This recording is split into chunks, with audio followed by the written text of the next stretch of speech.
Buenas tardes, bienvenidos y bienvenidas a esta nueva ponencia dentro del ciclo de charlas de Loiu. En esta ocasión para hablar de la nueva política de vivienda. En Loiu concebimos la vivienda como un derecho de toda persona. Consideramos que desde lo público se debe intervenir para favorecer el acceso a la vivienda digna para toda la ciudadanía. Y esta intervención debe hacerse entre el Ayuntamiento y el Gobierno foral. La nueva y reciente legislación en materia de vivienda, aprobada por el Parlamento de Navarra, nos ofrece nuevas oportunidades para dar respuesta a las necesidades de vivienda en Lodosa, con ayudas para la adquisición de vivienda para las personas jóvenes en municipios de menos de 5.000 habitantes, como es nuestro caso. Ayer en el Pleno se aprobó el convenio nuevo con Nasubinsa, en el que el Ayuntamiento y el Gobierno foral prevén dos fases. Una primera con la construcción de 6-8 viviendas en régimen de alquiler destinadas prioritariamente a jóvenes de la localidad, y una segunda fase también entre 6-8 viviendas que dé respuesta a aquellas personas que aspiran a una vivienda en propiedad, impulsando un nuevo modelo cooperativo que será acompañado por el propio Ayuntamiento y Nasubinsa. Paso a presentar a nuestro ponente, un hombre con amplia experiencia municipalista, alcalde de Lecumberri durante 31 años, que me lo dijo en fiestas, siempre a través desde una agrupación local, Lecumberri Taldea, con la que Loiu tiene una intensa relación. Hoy, para hablarnos de la nueva política de vivienda, viene José María Yerdi, vicepresidente segundo de Gobierno de Navarra, consejero de Ordenación del Territorio, Paisaje, Proyectos Estratégicos y Vivienda, que es la parte que nos interesa hoy y de la que hemos venido a hablar. Muchas gracias por venir a todos y a todas, y escuchamos a José María. Muy bien, pues buenas tardes, Arratsaldeon denori. Bueno, yo creo que hace 7 años se inició un proceso de cambio político en la Comunidad Foral de Navarra que tiene efectos, lógicamente, en el ámbito de la actividad económica, de la política social, cultural, y en el caso que nos ocupa, en lo que a la política de vivienda se refiere, pues nosotros entendemos que se produjo a partir de ese momento un proceso de cambio de paradigma en las políticas de vivienda, en el mundo de la edificación, en la política de vivienda y en el urbanismo, yendo hacia un modelo en el que lo fundamental es la persona y los derechos ciudadanos que también en este terreno, en política de vivienda, se tiene, ¿no? No solamente el reconocimiento constitucional, sino que efectivamente las políticas sectoriales, en este caso las de vivienda, pues tienen que ir encaminadas a que los ciudadanos, las personas que viven en la comunidad, vean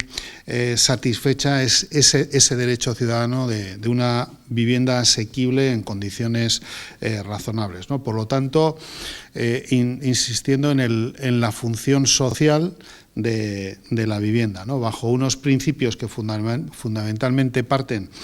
de tener en cuenta que una política de vivienda tiene que tener en cuenta y tiene que ser sostenible en todos los campos. Tenemos que ir hacia un urbanismo más compacto y un urbanismo inclusivo. Y por otro lado también tenemos que tener en cuenta que la política de vivienda tiene que dar una respuesta también a la soberanía energética, porque es uno de los elementos clave en este momento y que hacen que las personas, pues lógicamente, elijan un modelo u otro, ¿no? Partíamos hasta entonces de una política de vivienda que fundamentalmente dejaba al mercado la solución de todos los problemas. Era el mercado el que supuestamente resolvía las diferentes situaciones. Un momento en el que se primaba la política de vivienda de compraventa frente a otras alternativas, no solamente del régimen de tenencia, en este caso de alquiler, sino también otros modelos de vivienda como la vivienda colaborativa o otras cuestiones. Es decir, lo único que existía era prácticamente la compraventa y fundamentalmente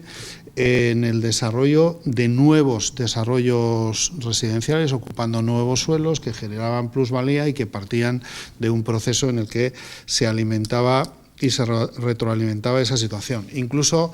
la política de alquiler que había en ese momento primaba lo público, lo privado, perdón, es decir, y sin final feliz. Es decir, porque primaba una promoción de vivienda desde lo privado durante un tiempo, y al final de ese proceso, 15 años, esas viviendas se convertían en viviendas libres y pasaban al mercado libre, con lo cual efectivamente generábamos un problema, en algunos casos con tensiones muy importantes. Esta legislatura, cuando empezamos, prácticamente tuvimos un conflicto muy importante con una promotora, un fondo Testa, con 400 y pico vecinos, que los quería poner en la calle porque había terminado la calificación de esa vivienda protegida y quería meterlas en Arrochapea al mercado libre y, por lo tanto, alquilarlas o venderlas en el mercado libre. Entonces, en aquel momento, fundamentalmente, las pocas viviendas de alquiler que se hacían fundamentalmente por promotores privados, por un periodo de tiempo muy corto y con el objetivo de, uno, recibir las ayudas a la inversión, garantizar a través de las subvenciones que recibían los inquilinos e inquilinas que iban a vivir a esa vivienda, las subvenciones que recibían del Gobierno de Navarra, garantizar unos ingresos durante esos 15 años y terminar la operación vendiendo luego las promociones, transcurridos esos 15 años, en una venta, pues, de vivienda libre, ¿no? Y yo diría que además en aquel momento con una visión muy parcial de lo que era la comunidad foral. Muchas veces empezaba y terminaba en Pamplona y en la comarca de Pamplona, no tenía en cuenta la realidad diferente de las zonas rurales y de otras comarcas en el conjunto de Navarra, ¿no? Por eso ese cambio de paradigma que nosotros planteábamos, pues sitúa, como decía, el derecho ciudadano en la base, el bien de uso, la vivienda como un bien de uso y no un bien de mercado, y la prioridad fundamental en la estrategia de vivienda, la política de rehabilitación y regeneración urbana en primer lugar, ¿no? En segundo lugar, el incremento del parque de vivienda de alquiler asequible y en tercer lugar también una estrategia hacia un cambio de modelo y una apuesta por la industrialización del proceso de construcción, con una forma de hacer vivienda en mejores condiciones, en menor tiempo, más barata, con mayor calidad, con la capacidad de incorporar a la mujer a esta actividad económica y también desde un punto de vista de mejorar en las condiciones laborales, de seguridad en los procesos de construcción, etcétera, ¿no? Por eso, en aquel momento, además, en 2016, tuvimos la oportunidad de visitar Viena, es decir, una ciudad que no es del tercer mundo precisamente, y realmente en Viena más del 50% del parque de vivienda existente es un parque de vivienda público. Parque de vivienda público, además, depende del Ayuntamiento de Viena, que tiene dos requisitos fundamentalmente. El porcentaje, yo creo que lo más destacado de esa situación era el porcentaje de vivienda pública de ese parque preexistente, más casi el 60%, y en segundo lugar el nivel de confort que tenían esas viviendas. No eran viviendas baratas y no eran unas viviendas que además se construían con estándares de alta eficiencia energética y, por lo tanto, también en un parque en el que coexistían personas de diferentes niveles económicos, desde un ingeniero hasta un peón de la construcción o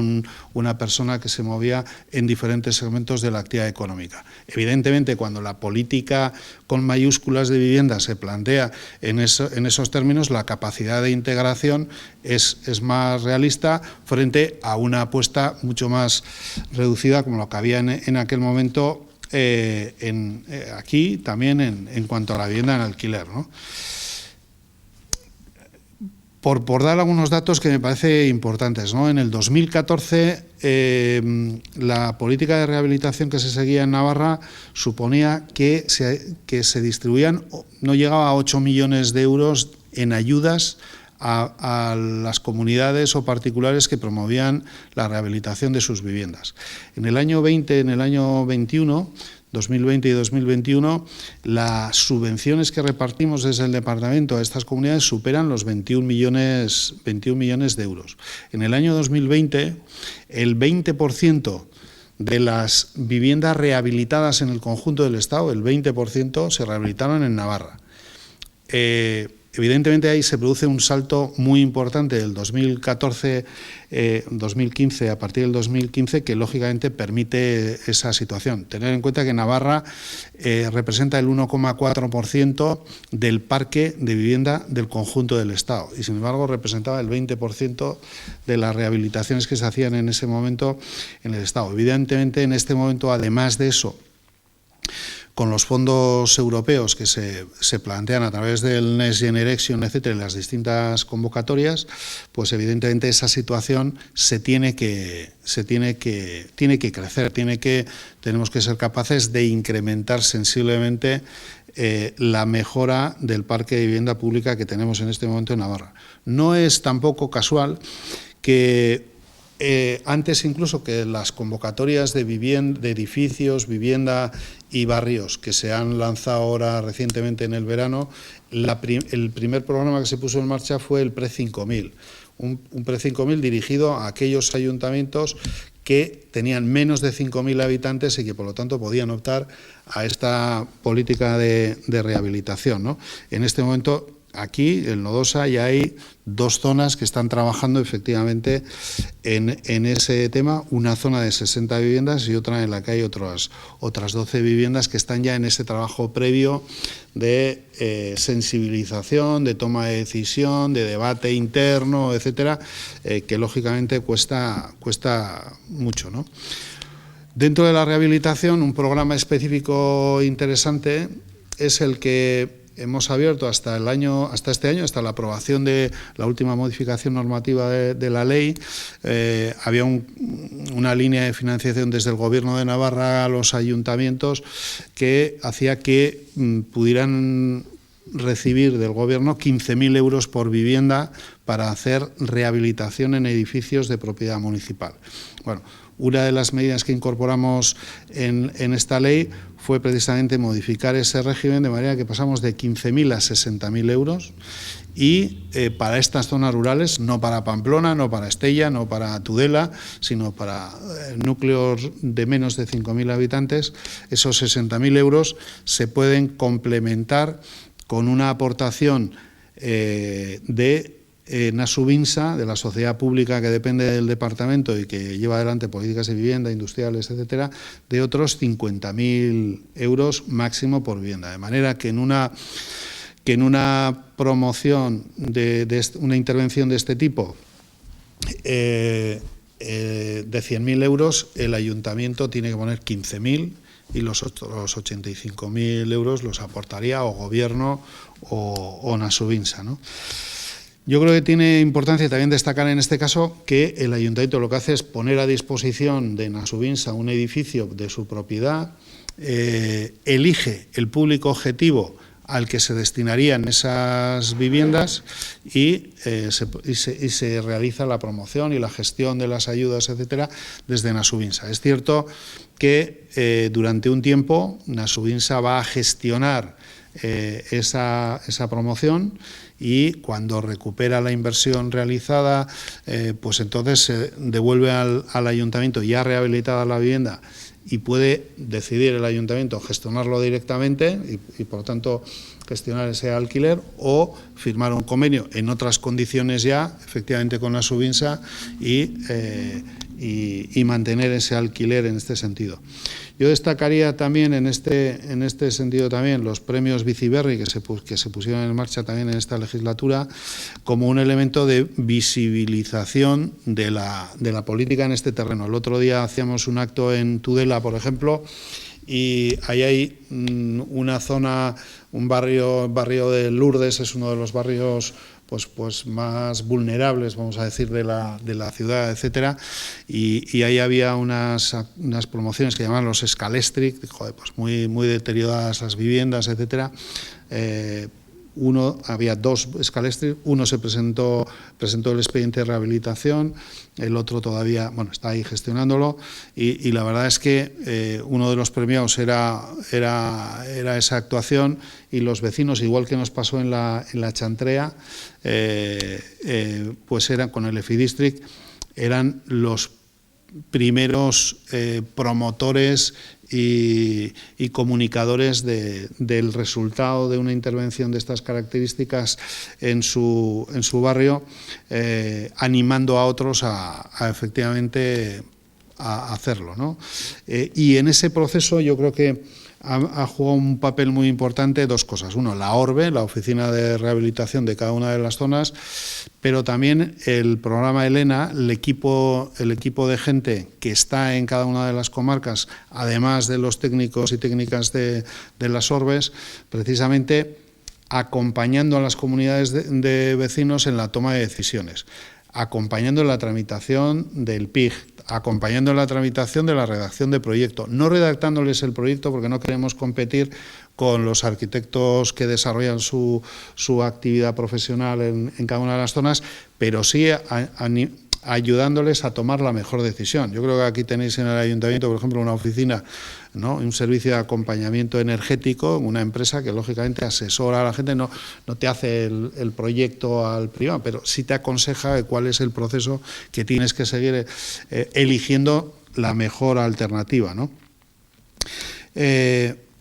Dentro de este tema, efectivamente, yo creo que las ORBEs debemos de analizar cuál es la situación que tiene en este momento, cuáles deberían ser los servicios, el equipo humano que debería atender y cuál debería ser la fórmula a través de la cual deben prestar los servicios. Si tiene que ser un servicio exclusivamente municipal, si debe ser un servicio comarcal, si debe ser un servicio que dependa del gobierno. Bueno, yo creo que es un tema que en los próximos meses deberíamos ser capaces de avanzar. Decíamos que la política de rehabilitación y regeneración es un elemento clave. Europa, la Unión Europea, ha decidido que en el 2050 los edificios sean cero emisiones. 2050 está a la vuelta de la esquina, pero mucho antes, en el 2030, las nuevas edificaciones que se hagan tienen que ser también cero emisiones. En el 2028, los edificios públicos que se lleven adelante tienen que ser cero emisiones. Es decir, aquí tenemos que hacer un trabajo hacia adelante en lo que vaya a ser los proyectos de futuro, pero tenemos que conseguir efectivamente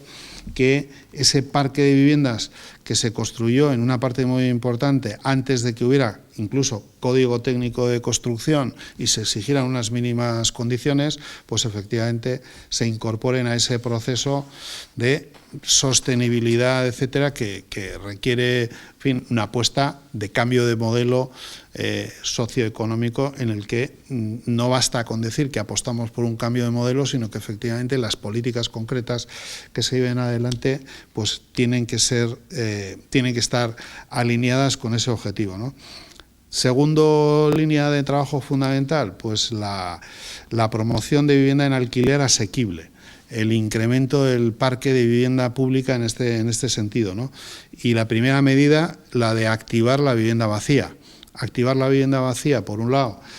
animando a los particulares que tienen más de tres viviendas o más, a poner en valor esa vivienda vacía, y en ese sentido animándoles también a través de un programa de apoyo, de ayudas, etcétera, a hacer inversiones que mejoren esas condiciones de vivienda y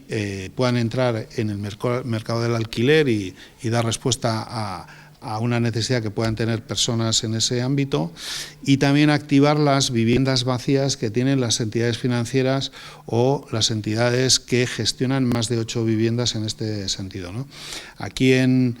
Lodosa, por ejemplo, el proceso que seguimos con respecto a las entidades jurídicas que tenían más de 8 viviendas o entidades bancarias nos llevó a determinar que había 4 viviendas de propiedad de este tipo de entidades vacías en Lodosa, ¿no? Este tipo de procesos al menos también consiguen que efectivamente se activen los propietarios de estas entidades y traten de buscarle una salida, coloquen, vendan o alquilen las viviendas, porque en este momento, por ejemplo, de los datos que tenemos en este momento, nos dicen que de aquellas 4 viviendas únicamente 2 están vacías y la otra mitad se transmitieron y se vendieron a particulares, ¿no? La bolsa de alquiler de vivienda privada que se gestiona a través de Nasubinsa es otra línea fundamental en este sentido, ¿no? Os decía que hasta el 2016 prácticamente la política de vivienda también empezaba y terminaba en la comarca de Pamplona, porque la bolsa de alquiler solamente era posible en Pamplona. Ni Tudela, ni Estella, ni Lodosa, por supuesto,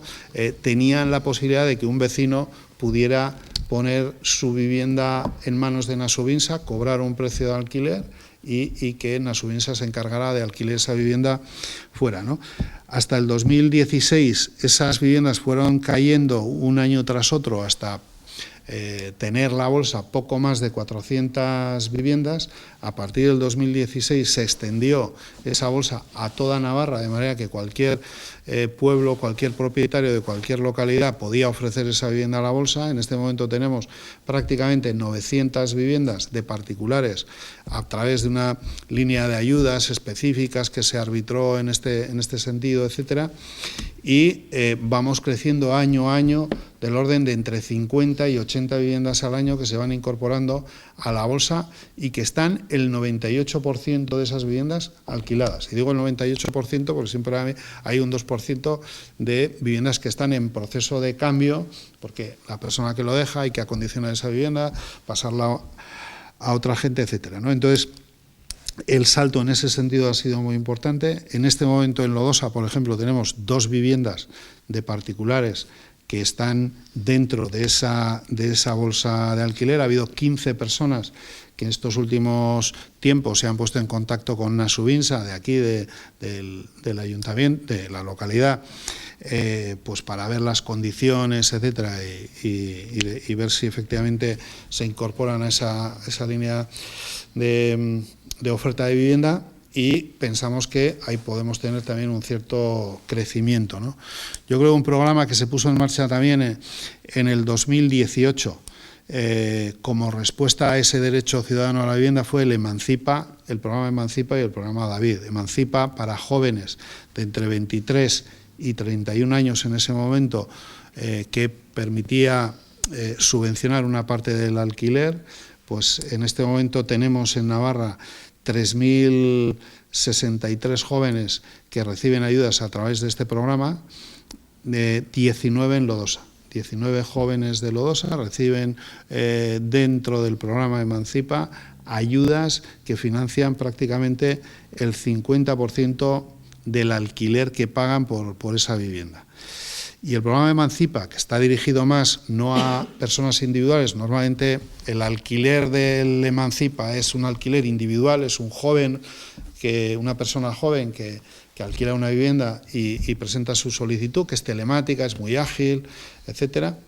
Sin embargo, el programa David va dirigido a familias, y en este caso, este programa, que también financia esa parte del alquiler en Navarra, en el conjunto de Navarra tenemos 1.847 personas que reciben ayuda a través de este programa.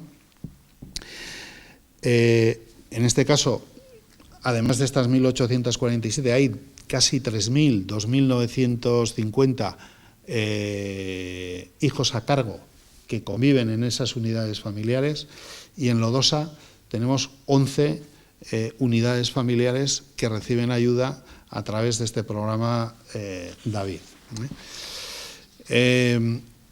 Y dentro del programa del alquiler, la intervención, si quieres, más potente de alguna forma, pues también es el Navarra Social Housing. La primera fase del Navarra Social Housing, que es un plan de inversión nueva en vivienda, pues se puso en marcha también en el 2018-19 con bastantes problemas. La verdad es que en este momento con 524 viviendas, prácticamente las 524 están o terminadas o en construcción o en proceso de adjudicación.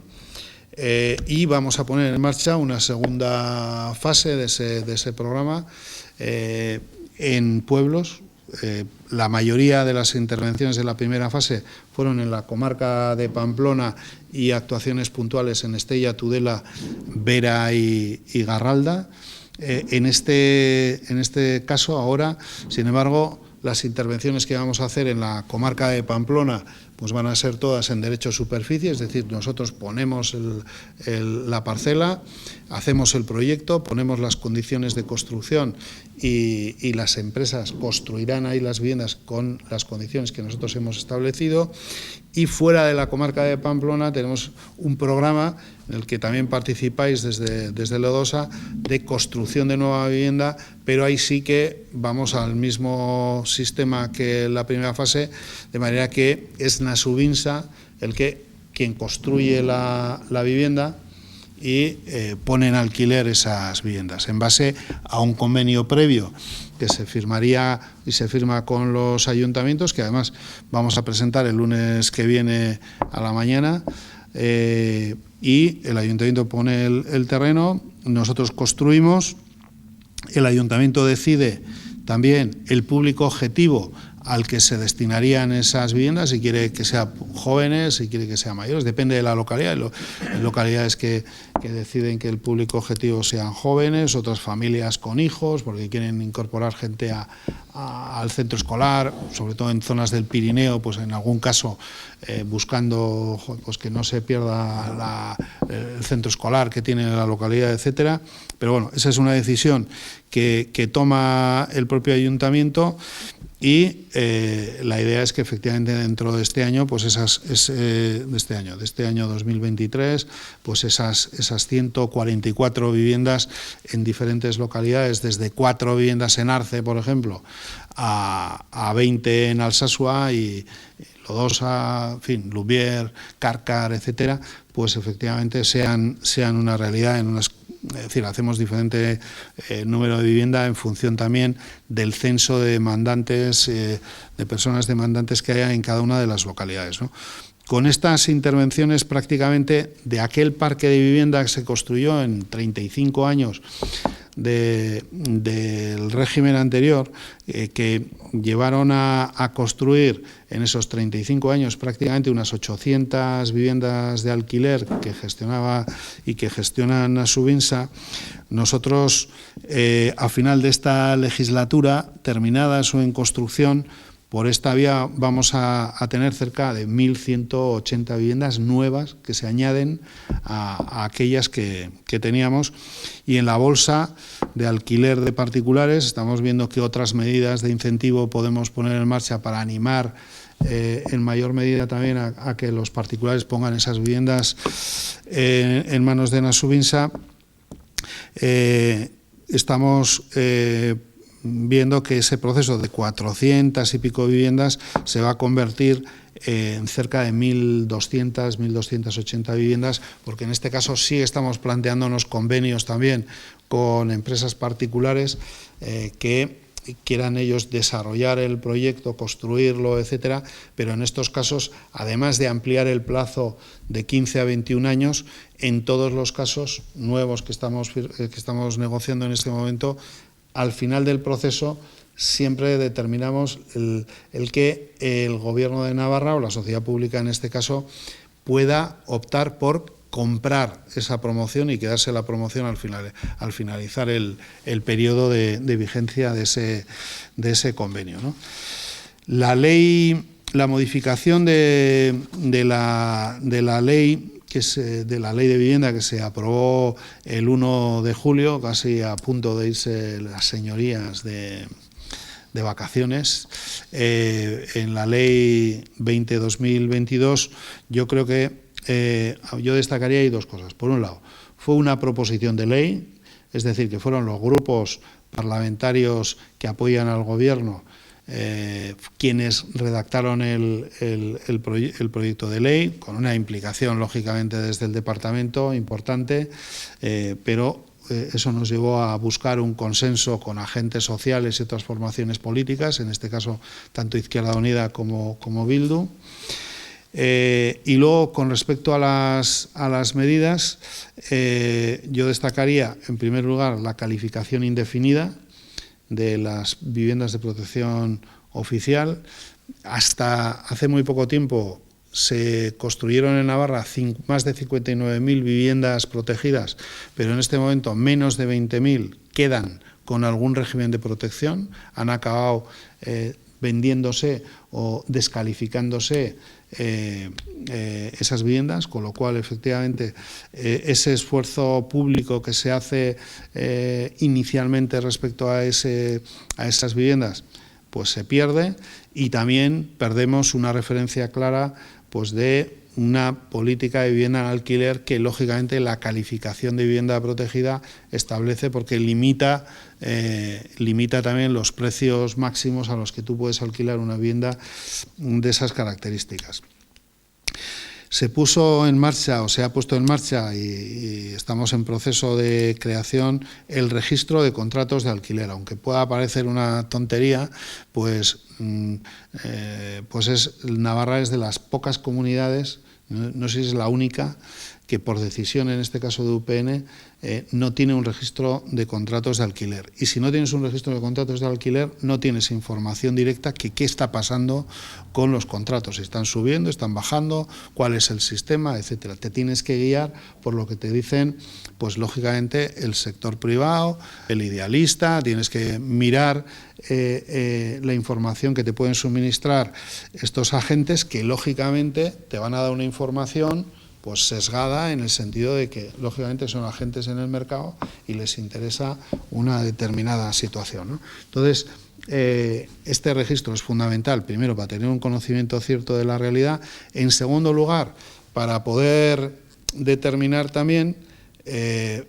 a través de otra herramienta que se aprobó en la ley, que es el ISA, el Índice de Sostenibilidad del Alquiler, pues la determinación de cuál es un precio orientativo en función de la zona, las características de la zona, las condiciones de las viviendas, etcétera, cuál es el precio referencia que debería tener esa vivienda en alquiler, ¿no? Y, por lo tanto, poder establecer políticas de incentivo, también poder establecer zonas tensionadas que exijan medidas concretas para tratar de corregir esa situación, y también establecer limitaciones al incremento de los precios de alquiler. Aquí, normalmente, pues las formaciones de derechas se insisten en que medidas de este tipo lo único que van a hacer es tensionar el mercado y no resolver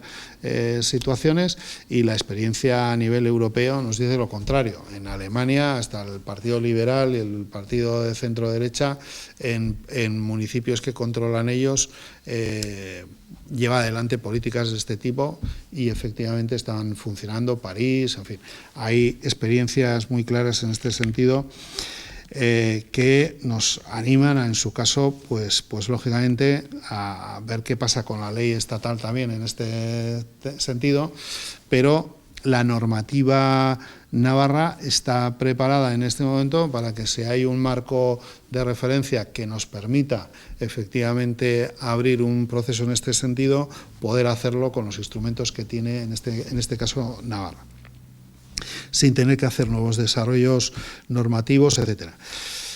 Hemos introducido también un elemento que me parece importante, que es la expropiación de uso a las entidades jurídicas. Es decir, en este momento, en la legislación navarra, así como para los particulares,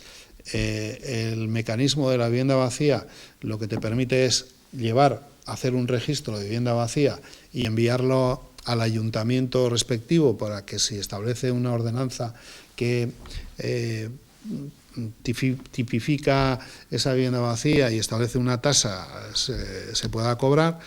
pero ahí se termina la historia. En el caso de las entidades jurídicas es posible hasta expropiar esa vivienda. Lo que pasa es que luego hay que tener dinero, efectivamente, pues para expropiar esas viviendas. Ahora mismo, por ejemplo, tenemos de algunas promotoras de la Ribera, de 4 localidades de la Ribera, nos han ofrecido la compraventa, la venta, ¿no?, de esas promociones, porque no quieren mantener en alquiler y ven, por otro lado, que el mercado que tienen en esas localidades no les permite vender esas viviendas, porque no hay compradores de las viviendas. Si lo tuvieran ya lo estarían vendiendo, ¿no? Tienes que tener el recurso para hacer la compra. Sin embargo, con esta medida, la cantidad que tienes que abonar efectivamente para una expropiación en uso es mucho más baja, y la capacidad de intervención en ese sentido es mayor. Esto ya se está haciendo, por ejemplo, en la Comunidad Valenciana, y bueno, pues es una medida que esta nueva legislación contempla, ¿no? También hay una serie de medidas que van animando al sector privado a avanzar también en este terreno, como por ejemplo el posibilitar hoy una persona mayor. Nos pasa yo creo que puede pasar en todos los pueblos. En Pamplona, por ejemplo, te pasa en San Jorge, en La Milagrosa, en barrios ya tradicionales, en los que igual la vivienda es una vivienda grande, que en su momento la pareja que vivía con los hijos ya se han ido fuera, viven en este momento en una vivienda de 100 metros cuadrados, una pareja o un miembro de los dos. Como son propietarios, no pueden optar a una promoción de vivienda en alquiler que hagas nueva en otro sitio. Bueno, con esta normativa lo que hacemos es que esa persona, si esa vivienda la deja en Nasubinsa, en la bolsa de alquiler, puede optar a una vivienda nueva que podamos promover, en este caso, pues de 55, de 60 metros cuadrados, con lo cual va a pagar menos dinero a Nasubinsa por la vivienda nueva, con un nivel de confort, de edificio de consumo casi nulo, estándar Passy House, etcétera, etcétera, con un consumo energético un 70-80% menor que el de su vivienda, y esa vivienda le va a reportar más recursos, porque le vas a pagar al mismo precio que le vas a cobrar la nueva más pequeña por su vivienda de 100 metros. Va a cobrar por 100 metros y va a pagar por 60 metros, por lo tanto va a ganar 40 metros, va a ganar más dinero y va a tener una vivienda en mejores condiciones. Pero siempre y cuando efectivamente ceda, no cede la propiedad, cede el uso de esa vivienda al programa de la bolsa de alquiler. Se planteó también la posibilidad de que en suelos privados, en suelos destinados a vivienda libre, se pueda promover en alquiler durante un tiempo. Decíamos antes que la calificación indefinida hace que yo, si hago una vivienda de protección oficial en alquiler o en compraventa, va a seguir siendo protegida indefinidamente. En este caso, en este tipo de suelos, puedes promover durante 21 años y al acabar el periodo de tiempo, pues se puede utilizar como vivienda libre. Y por otro lado, también en algunos casos lo que estábamos viendo en expedientes de compraventa de vivienda, que pues sale una promoción de 20, de 30 viviendas, hay 20, 25 interesados y hay unas viviendas que se quedan al final sin adjudicatario porque pues o la persona que podía tener interés no reúne los requisitos, o porque no tiene recursos, o el banco no le da la financiación, etcétera. En ese caso, si hubiera interesados en comprar esa vivienda como inversión, también y tienen su vivienda y por lo tanto no podrían optar de ninguna manera a una vivienda protegida, en ese caso autorizaríamos la compra por esas particulares como una fuente de inversión, etcétera, siempre y cuando esa vivienda se compre y se deja en manos de Nasubinsa para gestionar el alquiler de la misma, ¿no? Y luego, por otro lado, estableció una línea de bonificación fiscal que también anima a la incorporación de vivienda libre a esta bolsa de alquiler, de manera que un particular que deja la vivienda en manos de Nasubinsa tiene una desgravación del 60% de los, una bonificación del 60% de los ingresos que obtiene por esa vivienda. Y quien gestiona él desde el alquiler privado, pero a un precio equiparable al que establece el ISA, en ese caso también tendría una bonificación, pero en este caso del 40%. Por eso en la página web de Nasubinsa hay un programa en el que te ayuda, y está siendo utilizado yo creo que mucho, que te ayuda a ver cuál es el precio efectivo que te pagaría o que te supone dejar una vivienda en la bolsa. Porque hay que tener en cuenta que además del precio que cobras, pues lógicamente el tener una desgravación del 60% supone un dinero, ¿no? Si estás cobrando 5,60 euros por tu metro cuadrado por la vivienda, pues evidentemente si tienes una desgravación del 60%, pues realmente estás teniendo ahí otros 3 euros reales de ingreso efectivo. Recibes también 3 cuotas mensuales de ayuda extraordinaria por dejar la vivienda en la bolsa, que eso supone X dinero, etcétera. En Pamplona, con los datos, con todas las ayudas, bonificaciones, etcétera, prácticamente llegas a casi 9 euros, 9 euros por metro cuadrado de vivienda. Y también dentro del programa, dentro de esta modificación normativa, un acuerdo que se adoptó y que está recogido en la ley es ir extendiendo el programa Emancipa, que este año 2022 está vigente de 23 a 31 años. El año que viene, 2023, se añade un año más hasta los 32 y sucesivamente año a año hasta los 35 años a partir de este año próximo, ¿no? En este momento nos planteamos 3 modificaciones normativas fundamentalmente. Una, el decreto foral de habitabilidad, que es una cuestión que a nivel de los técnicos municipales, de las orbes, etcétera, es una cuestión que nos están demandando hace tiempo. Buscar un sistema que facilite la rehabilitación también a través de la normativa vigente. Y estamos en pleno proceso también de tramitación de lo que es la Estrategia Territorial de Navarra, una estrategia que se aprobó en el 2005, que era una estrategia para los siguientes 30 años. Una estrategia que se aprueba en el 2005 quiere decir que se aprobó antes de la crisis del ladrillo del 2007 y del 2008, por lo tanto se plantea en un contexto precisamente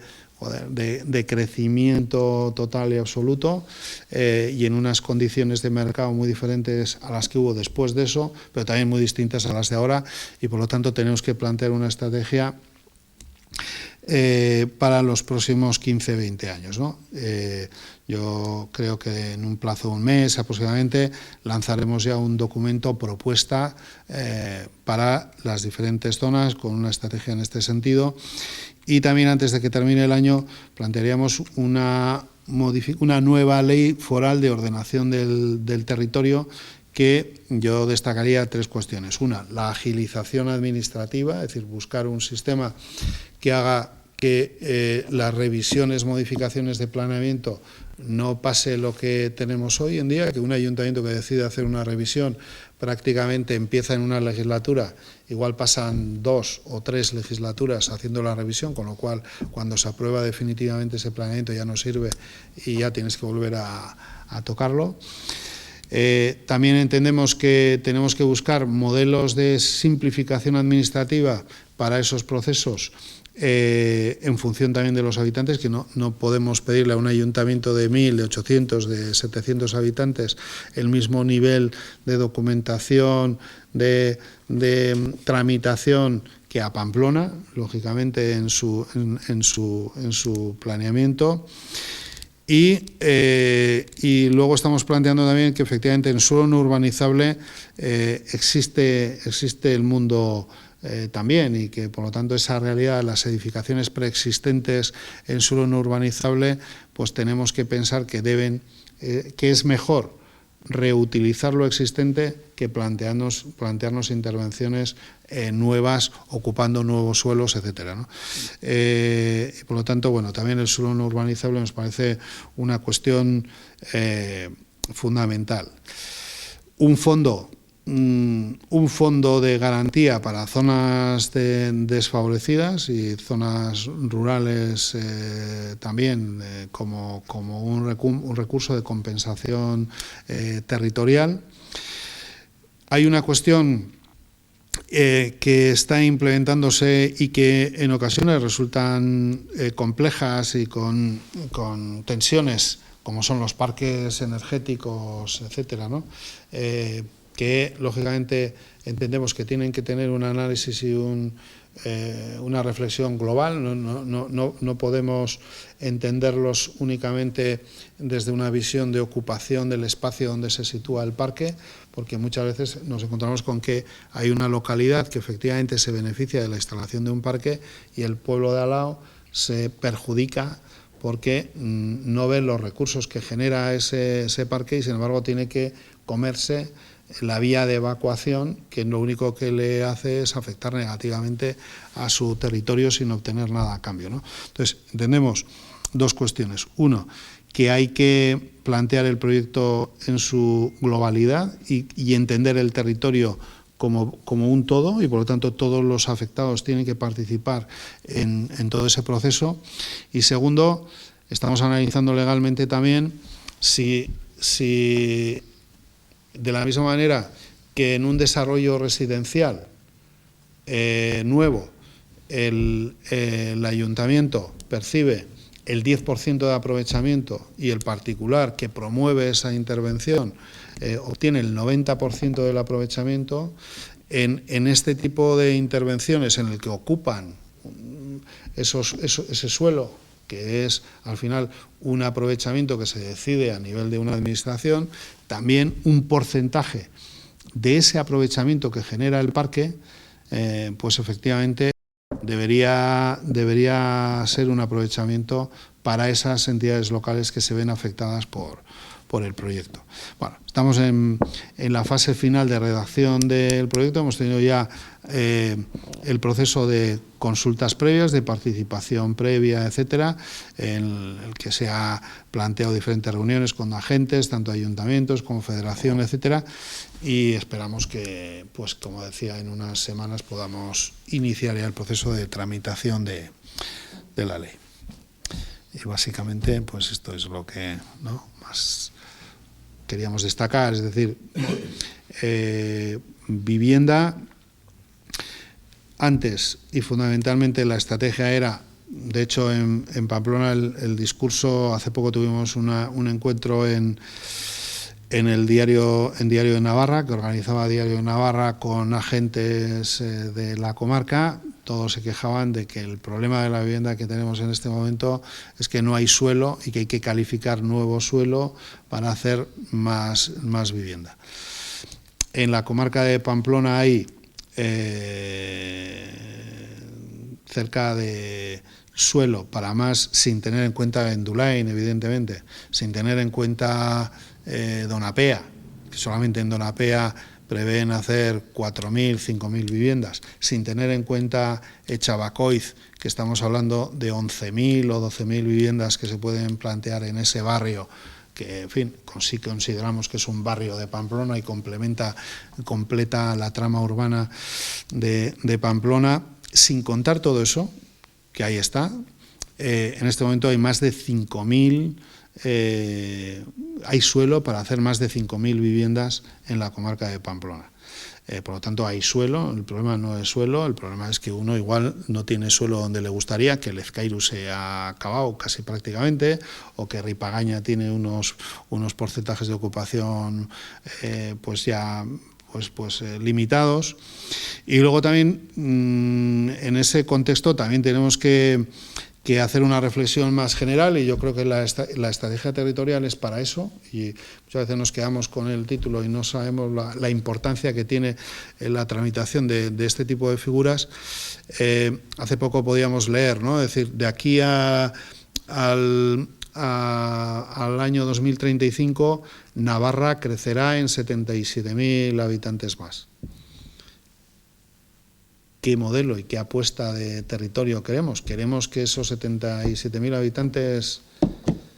vayan a vivir y a desarrollar su actividad a la comarca de Pamplona, o tenemos que incentivar un proceso en el que efectivamente las cabeceras comarcales tienen que reforzarse y tenemos que animar para que se implemente y se desarrollen también a ese nivel, sean elementos de atracción, de actividad económica y de población, o dejamos que, en fin, que cada el promotor decida dónde hace viviendas y que la gente siga ese proceso de despoblamiento del mundo rural y de concentración de población y actividad en la comarca de Pamplona. Eso, si no se toman decisiones y medidas concretas, lo más fácil es seguir calificando suelo en Pamplona y que siga desarrollándose esa promoción. Además, el promotor va a obtener más rentabilidad económica allí que hacer el esfuerzo de hacer 8 viviendas, 12 viviendas en Lodosa o en Lecumberri o en Cárcar o en no sé dónde, ¿no? Entonces, eso no es inocuo, eso exige que lógicamente se tomen decisiones y medidas en ese terreno. Y en eso estamos ocupados. Pues muchas gracias.